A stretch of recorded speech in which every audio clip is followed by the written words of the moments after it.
So, welcome back to the HOCl Trust podcast. I'm Tanya, one of your trustees, and today we're going straight into the emergency practical uses of HOCl, not the chemistry or the theory, but how it's actually deployed on the ground using NaDCC tablets when lives depend on fast, reliable biocidal solutions. With me are Hugh, our chairman, and Chris, our scientist, and also other trustee. So, welcome both. Great to be here, Tanya. Indeed. Pleasure to see you all. So today we're discussing how NaDCC tablets can become the backbone of emergency response. Let's start with the obvious question. Why do NaDCC tablets become the go-to way to generate HOCl in disasters? What do you think, Hugh? Oh, well, to put it succinctly, they solve three enormous problems instantly. First of all, stability. You can have a packet that lasts over 5 years on the shelf. No special storage conditions required apart from being dry. They're simple to use. They can be measured out, and no complex calculations might be used in estimating the strength of the solutions. And it's mobile. You can carry literally thousands of liters of worth of biocide in one small tub. So in an emergency, when you need something that works, all other sources of support are gone, like electricity, refrigeration, and other trained personnel are missing, NaDCC is designed for exactly that circumstance. Brilliant. And how does that compare with the liquid biocides, the electrolyte, the electrolytic solutions? Well, that's a really good point. Generally speaking, they're heavy. Water is an enormously heavy object to carry around. Dilution is a bit of a problem. They're not sometimes all that dilutable. And storage problems arise as well. They can't be kept in extremely cold conditions. So the tablets have an enormous advantage over the practicalities of the use of getting a biocidal solution quickly and effectively on site. You have to reflect on disasters is a very broad term. Disasters can take many forms. There's literally anything from an earthquake where people have lost their houses, or floods or something similar, right the way to sort of a train accident or whatever. So depending on what the nature of the disaster is, there's usually a means by which NaDC HOCl solutions can make a worthwhile contribution. The other thing I think that Hugh didn't mention was time. It is very quick, and you haven't necessarily got time. If we look at the sort of the typical disaster, the sort of the earthquake, the landslide, the flood, provided you can clear the water from physical debris by some form of crude filtration, if possible, or even just letting it stand for the rubbish to settle on the bottom, then remaining clear liquid is just the stuff to treat and make up your HOCl solution with. Because it's the organic matter that might reduce the HOCl effectiveness, isn't it? Yeah. So going on to that, we're talking about essentially making unsafe water drinkable. Hugh, in what situations would that happen, do you think? Of course, in our country, we're not used to disasters that cause long-term problems of availability of clean water, but it happens throughout the world. And after most disasters, whether it's earthquake or volcanic eruptions or whatever, the biggest killer isn't trauma, it isn't injury. It's usually contaminated water. And NaDCC tablets can disinfect water very quickly and very safely. And that's why the World Health Organization approved them for daily drinking water use. You dissolve the right tablets into the right volume of water, and within minutes, you have a potable, safe supply, even in things like a cholera outbreak. And that can make all the difference between life and death for people who are tragically caught in those circumstances. Well, that's right. I mean, I remember my father, Charlie, who founded the HOCl Trust. I remember him using, for example, water contaminated with cow slurry, and he waited until most of the sediment had reached the bottom of the glass, and then he literally just put a couple of drops of HOCl solution made up with NaDCC tablets into the water and would drink it as an example of how safe it was almost immediately. Obviously, it's better if you can leave a few moments to let it do its thing, but essentially you have right there the ability to treat water that's contaminated with waterborne diseases like cholera and typhoid very simply and very quickly. I mean, do we need to understand about dosing? How difficult is it for local volunteers, for example, in a disaster area to actually utilize this amazing stuff? One of the nice features about HOCl solutions are that dilution doesn't need to be laboratory accurate. In a disaster situation, you're probably going to have to use tin cans or plastic containers that formerly contain perhaps something else. And therefore, there's always a means by which you can always break a tablet into smaller amounts if you've only got a smaller container, or you could bulk up quite a bit. So it's That's easy to teach people, really, and to instruct people how to actually utilize it. Maybe one tablet in this size container can create safe water, for example. Yeah. Half a tablet. Is it, Hugh, in an average bucket? Yes, the concentration that the people can tolerate is quite high. In emergency circumstances where it's a matter of life and death, you can tolerate higher concentrations. But yes, the dilution ratio is very simple. You put one tablet into a litre of water, you get 1,000 ppm. That's high. I wouldn't consume that, but it can be easily diluted to further containers to reduce the concentration. You can pour some of that solution into the non-potable water to create potable water, can't you? Yes, that's right. And potable water becomes drinkable at a very low level, well below 10 ppm. So your little solitary tablet could end up providing water for a large number of people. And if you got one tub full of HOCl NaDCC tablets, you could drink up to 20,000 litres of water. Yeah, that's incredible. The practicalities of it are beyond anything else when it comes to making HOCl. Exactly. So moving on, we've also got environmental and surface biocidal control to consider. This is sort of disinfecting the world around people. Yeah, that's right. HOCl is now being more widely accepted as a means to clean surfaces and reduce contamination and therefore transmission of pathogens. But in disaster circumstances, in all sorts of shelters, field hospitals, evacuation centres, that's where pathogens really spread very quickly because there's no barrier. The passage from one person to another is facilitated by the dire circumstances they find themselves in. There are some general rules here. At 100 to 200 parts per million, you can sanitize the general environment. Higher than that, up to 1,000 ppm, that's one tablet into 1 litre, you can achieve medical grade biocidal action. Wow. It kills everything instantly.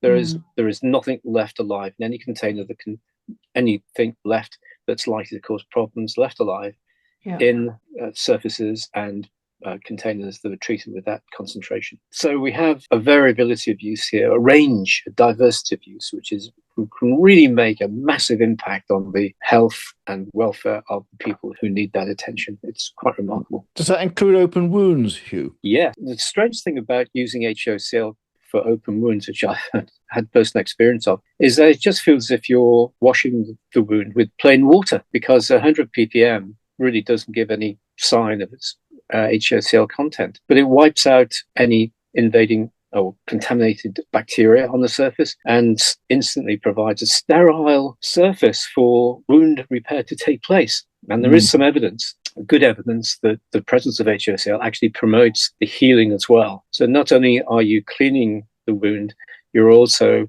facilitating the healing of the tissues that have been affected. Amazing combination, a unique combination of properties that could be a tremendous advantage to people who are suffering traumatic damage to their bodies. Would you say it's gentler than antiseptics, which are usually used? Oh, yes, without a doubt. Yeah. We know that antiseptics are effective and to varying degrees, but they usually contain substances which linger around and actually cause some toxicity to wound healing cells. You can be assured that HOCl will not cause that problem. It is unlikely to damage anything in the process of treatment. It's safe and it's very effective. There's no other substance that combines those two characteristics so well as HOCl. And would you say that's because our own immune systems make it? Well, yes. Not only does the immune system make it, it also gets rid of it. There is a system in the body to detoxify the body of HOCl once its biocidal action has taken place. So we have an entirely sympathetic physiology for the application and the action of that material on our bodies. And some would say that NaDCC can only really support wound care in emergencies when the dilution and the product are specified for that purpose. But in my opinion, and I'm just a laywoman, wouldn't the emergency itself dictate that as long as you've got HOCl, it's going to work, rather than risk complicating things by saying, well, is the dilution exact? And is this NaDCC product specifically for wound care? Is it better just to go with it and hope that what you use with the HOCl is going to cause effect, rather than be pedantic in an emergency situation? Well, I think you can rely on HOCl for doing action effectively. If you're worried about excess concentration being applied, simply wash it later on with lower dosages, lower concentrations of HOCl to overcome that problem. That's no problem. wash it with sterile water, because down to 3 ppm, very, very low concentration, you're looking at sterile water. And so tissues can be treated without any problem at all. I don't understand any resistance to the use of HOCl under those circumstances whatsoever. No, okay. And what about, I mean, we're in the field hospital and we're treating the wounds, but besides that, we've got medical tools and instruments and perhaps linens and things that also need disinfection. How appropriate is HOCl made from NaDCC? How appropriate is it to use it in this kind of clinical territory? Well, the one interesting thing about HOCl is that it's scalable. You can use it on wounds, you can use it for mouthwashes, it can be used for surfaces, buildings, whatever. And that's one of the problems with HOCl. It has this flexibility, which is not normally found in the other molecules available for treatment of such things. It can be used on a small scale, it can be used on a large scale. And its properties hold up under every circumstance. Of course, the one thing about HOCl solutions is they're not persistent. They're at the time, in that instant, they will kill, and they don't provide one of the great properties. It doesn't provide a persistent deposit that can cause problems later on. It's clean in that sense. So it's entirely usable under any circumstances for the purpose of cleaning surfaces, buildings, passageways, atmospheres even, right down to wounded tissue. So I would imagine if you're in a field hospital, you've got a limited amount of tools and instruments that you can use for medical emergency, unlike in a hospital where you might have lots of not reusable but disposable items. So really it's quite perfect for actually treating the instruments in between uses, isn't it? For reusing the instruments. Yes, that's right. Instruments can be sterilized. Brief exposure will kill all pathogens. When I say brief exposure, I'm meaning minutes. That's sufficient to clean them. Unlike using heat for this purpose, nothing survives, and the material, as long as it's free of large lumps or deposits of contaminating material, sterilization is pretty well guaranteed. So they can literally wash off the material, wash off the sort of soiled, the sort of organic matter from the instruments, put them in a tub of HOCl treated water, and within minutes they'll have something they can reuse for another patient. That's right. That's social cleaning, as it's called, is an important step. Is there any issue with essentially how compatible the material is? Well, like all solutions that contain materials of this nature, you're bound to get some sort of degree of corrosion, but the exposure time is so short that that's really a minor thing. What do you want? A little bit of corrosion on an instrument, or somebody's life under threat? It really comes down to that. And the corrosion issue, I've been using HOCl solutions in all sorts of circumstances, in all sorts of ways. I've never noticed the corrosion problem arise at all. So I would be completely confident it's used in a clinical environment. Hugh, you've been shouting the praises of HOCl, very justifiably, but are there any shortcomings? What about safety, the effect of things like other cleaners, vinegar and acidic materials? Oh, that's a really important point, Chris. One of the golden rule about using HOCl in tablet form or whatever form is that you must never expose it to acidic environments or add acids to it, because its chemistry dictates that if it goes very acid, it will start releasing chlorine as a gas in the gaseous phase. And that is extremely dangerous. So as long as that rule is observed, there's no problem. But you're quite right, Chris. Under bad handling and misconceptions in its properties, you can find yourself under those circumstances. Now, when it's a dilute solution, there's probably very little danger. But in the concentrate form, 1,000 ppm or so, it would be unfortunate to expose to vinegar or to cleaning materials that might reduce the pH to an extent of releasing chlorine. Of course, there is some hazard in handling the tablets. They cause some degree of exposure risk, but it's minimal, because the tablet, as long as it's dry, is safe. You can handle it with your hands. You can just wash the surface off afterwards, and there's no problem there. But that must be observed. You're really calling on common sense really in that area rather than strict rules.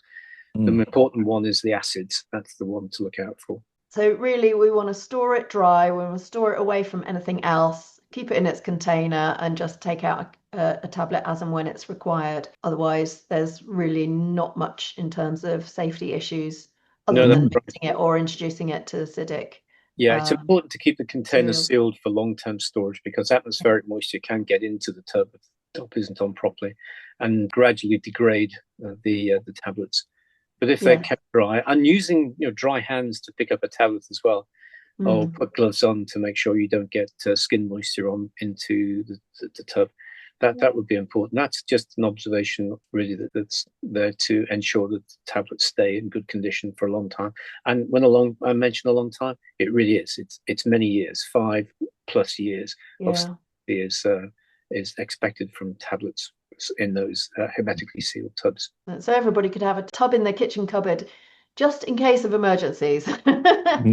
So we've talked through the uses. Should we finish with the bigger picture? Why does NaDCC remain the gold standard for generating HOCl in emergencies, do you think? Well, haven't we covered it all? It's portable, Yeah. it's stable, you can standardize it, it's safe to distribute, and you can scale it up or down depending on what you want to use it for within minutes. And, where everything else fails, it's usable. And I think the other thing is that we yet to discover any virus or bacteria that is not susceptible to being dealt with by HOCl. That's quite a remarkable attribute. And I think in emergency situations, you haven't necessarily got the use of electricity. Logistics is difficult. There's nowhere to store things, particularly, and you don't know who's going to be there from one day to the next in terms of personnel to help. So I suppose you just need something that you can trust, which is the NaDCC tablets, to deploy a trustworthy level of HOCl that can be used in any circumstance in an emergency setting. So I think that's really the heart of today's conversation, isn't it? That HOCl is one of, if not the world's most effective biocides, and NaDCC tablets make it usable anywhere by anyone at any scale. Well said, Tanya. Yeah, that summarizes it beautifully. Well, thank you, Hugh and Chris, for coming on with me to discuss this. I think hopefully many people will have a better understanding of just how practical HOCl is, not in only their everyday lives, but also in emergencies. We've had a lot of flooding and people's sewers will be backing up and toilets will be backing up and things like that. And I think when you don't know that you've got any potable water to hand, if you had some NaDCC tablets to hand, you can actually create potable water easily and readily in that environment without having to wait for people to come with bottled water or water in tubs if you need water immediately. Could I just add one thing there, Tanya?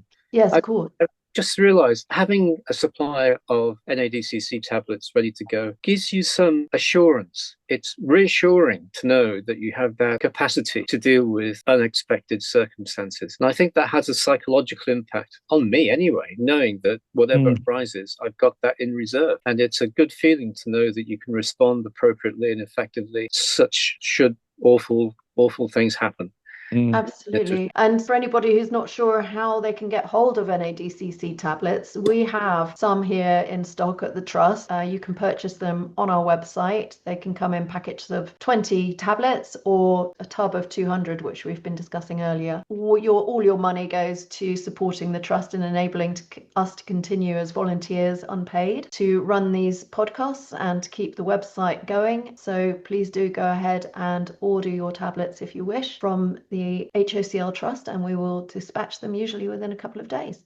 So thank you very much, everybody, for listening, and do feel free to send us any questions on our email or via our chat on the website, and we very much look forward to discussing our next topic, which we haven't quite decided yet, but maybe you can send us some ideas. Thank you, Chris and Hugh. See you again soon.